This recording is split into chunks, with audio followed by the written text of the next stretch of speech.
কর্মজীবনের ধর্ম পালন করতে করতে আপনি যখন বোরিং হয়ে গেছেন, রোজ বাড়ি থেকে অফিস আর অফিস থেকে বাড়ি, মাঝখানে বসের খিস্তির ডিনামাইট বিস্ফোরণের শব্দ শুনতে শুনতে মন খারাপ করে ফেলেছেন, কিংবা প্রেমিক বা প্রেমিকার বিশ্বাসের প্রমাণ দিতে দিতে ক্লান্ত হয়ে পড়েছেন, ঠিক সেই সময় আপনি যদি ভাবেন এই শহর থেকে একটু দূরে কোথাও একদিন বা একবেলা ঘুরতে গিয়ে ক্লান্ত মনকে চাঙ্গা করবেন, যেখানে আছে সীমানাহীন নদী, নদীর ধারের সবুজ বনানী, সারি সারি খেজুর গাছ আর তার রস থেকে তৈরি নলেন গুড়। এখানে খেজুর রস জাল দেওয়া হচ্ছে, জাল দিয়ে বানানো হবে গুড়। আর আছে প্রায় 300 বছরের ইংরেজ ও ফরাসিদের ইতিহাস।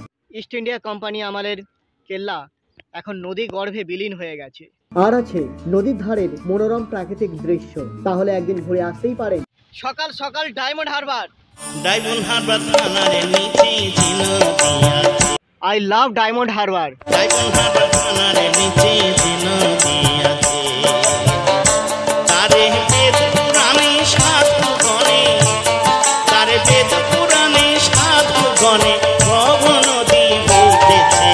এখন ঘড়িতে বাজে সকাল 6টা। এই মুহূর্তে আমি দাঁড়িয়ে আছি আমার প্রিয় শহর, প্রিয় শহরের প্রিয় স্টেশন বারুইপুর স্টেশনের ওভারব্রিজের উপরে।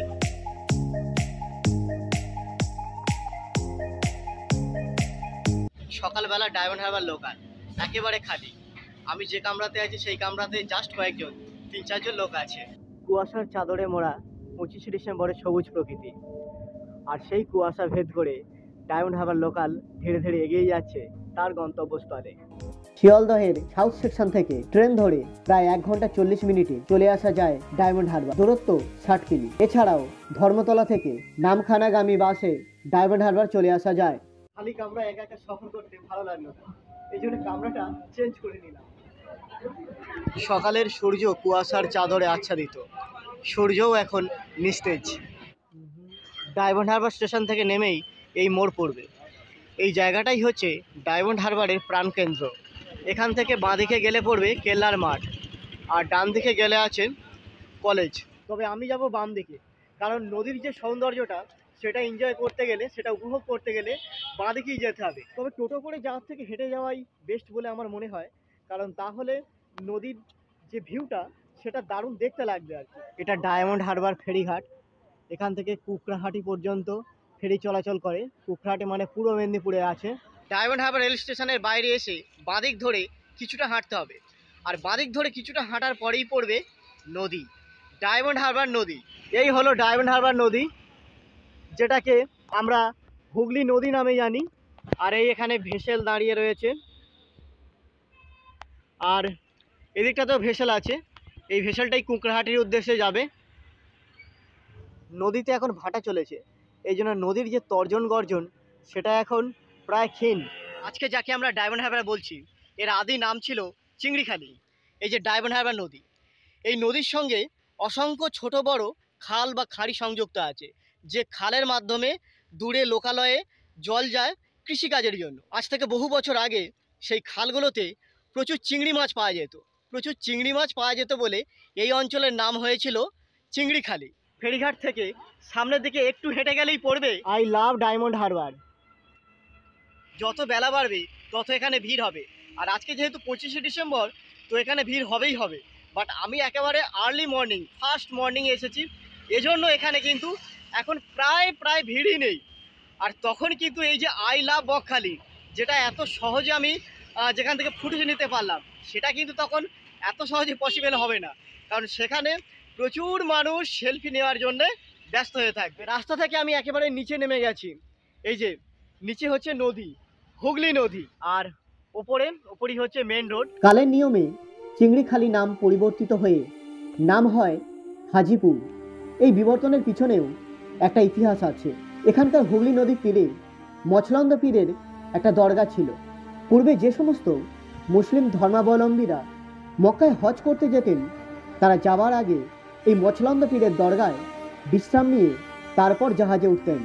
অষ্টাদশ শতকের গোড়ার দিকে সারা পৃথিবী প্লেগ রোগে ছেয়ে গেছিল। সেই সময় যারা হজ করে ফিরতেন তাদের জাহাজ থেকে নামিয়ে এখানে 14 দিনের কোয়ারেন্টাইনে রাখা হতো। হজ যাত্রীদের আনাগোনার কারণে চিংড়িখালি নামের উপর চেপে বসে হাজিপুর নামটি।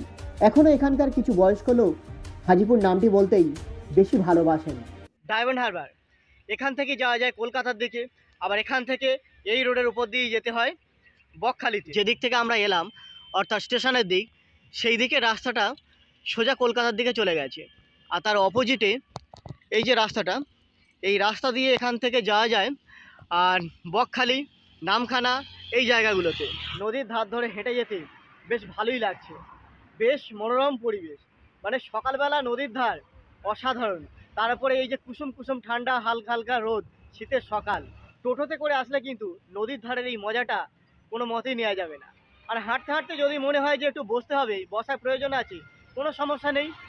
এই যে বসে পড়লাম, নদীর ধার ধরে এরকম বাঁধানো আছে, বসার জায়গা করা আছে। সামনে বা পিছনে আরও অনেক ভালো ভালো জায়গা করা আছে, যেখানে বসে একটু আরাম করা যেতে পারে এবং নদীর যে ভিউটা, সেই ভিউটাকে জাস্ট চাক্ষুষ দর্শন করা যায় আর কি।